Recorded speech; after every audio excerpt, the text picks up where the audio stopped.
नमस्कार सज्जनों, भविष्य दर्पण में आपका हार्दिक स्वागत है। आप सब खुश रहें, आनंद रहें। सज्जनों, आज मैं दो शब्द एकादशी व्रत के विषय में बताना चाहता हूं और व्रत के नियम। और मैं बहुत सारा एकादशी का वीडियो बनाया भी हूं, लेकिन फिर भी ये एकादशी थोड़ा विशेष एकादशी है और विशेष दिन में कोई तिथि अगर पड़ जाता है तो उसका महत्व कुछ और ही हो जाता है। सज्जनों, मैं ये एकादशी पौष महीना का एकादशी है, शुक्ल पक्ष पौष शुक्ल एकादशी। और सबसे बड़ी बात है, इस साल का लास्ट एकादशी। अगर हम अंग्रेजी का साल मानते हैं, हालांकि हम लोग का संवत तो संवत है, किंतु फिर भी अगर अंग्रेजी साल को भी मानते हैं तो इस साल का हुआ लास्ट एकादशी।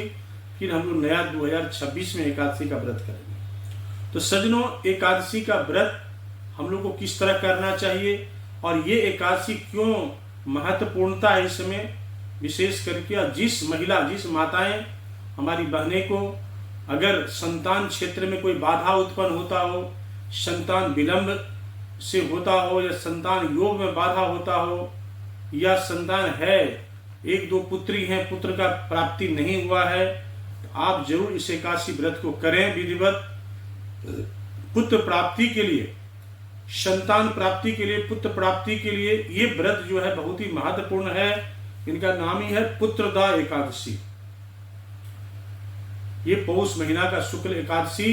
और उसमें यदि एकादशी अगर विशेष दिन अगर मंगलवार को पड़े तो मंगलो भूमि पुत्र शरीर हरता धन प्रदान, धन को प्रदान करना, ऋण को हरण करना और पुत्र से संबंधित संयोग बनने की जो संभावना है ये पूरा बनाता है। इसको सम्मानित पूर्वक विधिवत एकादशी का व्रत भी करें। भगवान विष्णु गोपाल जी का विशेष पूजा करें। उस दिन गोपाल सहस्त्र नाम का पाठ अपने घर में कोई अच्छे विद्वान पंडित जी से करवाएं तो आपके लिए बेहतर हो सकता है, सब कुछ अच्छा हो सकता है।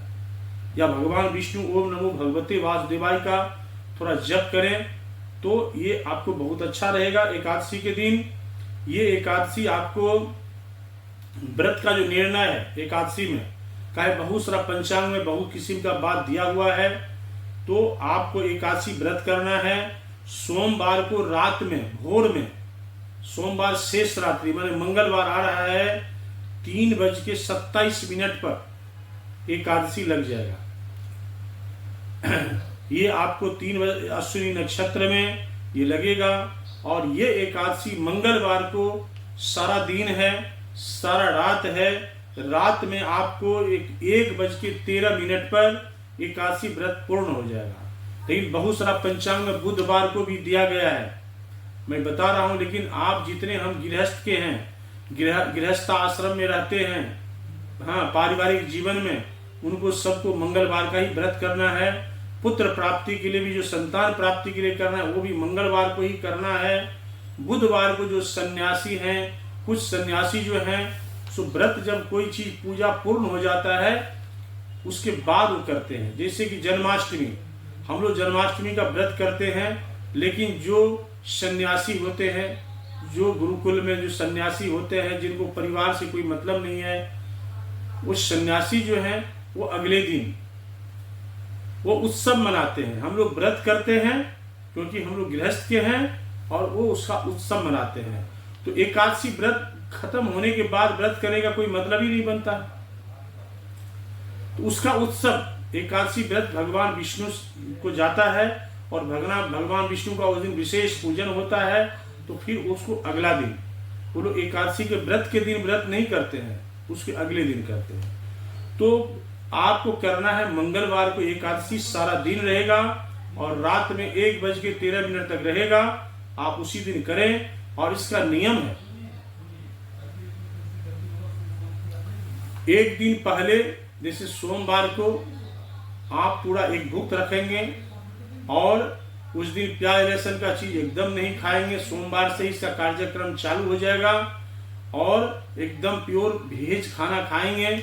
और मंगलवार को सारा दिन व्रत रहेंगे। एक बार फलाहार लेंगे, चाहे वो दिन में लीजिए चाहे वो रात में लीजिए। एक बार आप फलाहार लेंगे और अगले दिन बुधवार को सुबह में जो कि द्वादशी लग जाएगा जल्दी, तो द्वादशी के दिन आप जो है ब्राह्मण भोजन हाँ, पंडित जी को जिमा के, जो आपके कुल पुरोहित हैं उनको बुला करके और उनको प्रणाम करके भोजन दक्षिणा वगैरह दे करके और उसके बाद आप पारण करेंगे। ये विधिवत आप पूजन करना है खास करके। इससे आपके घर में नया भविष्य, नया संतान का योग, पुत्र का प्राप्ति, परिवार में कल्याण होना और भगवान विष्णु का कृपा दृष्टि जब बरसे तो हर तरह से कल्याण होगा।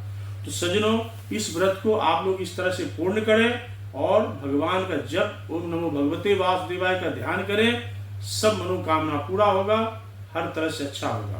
तो सज्जनों, इस तरह आप एकादशी का व्रत करें और आपके जीवन में कल्याण ही कल्याण होगा। इसका लाभ उठाएं। नमस्कार।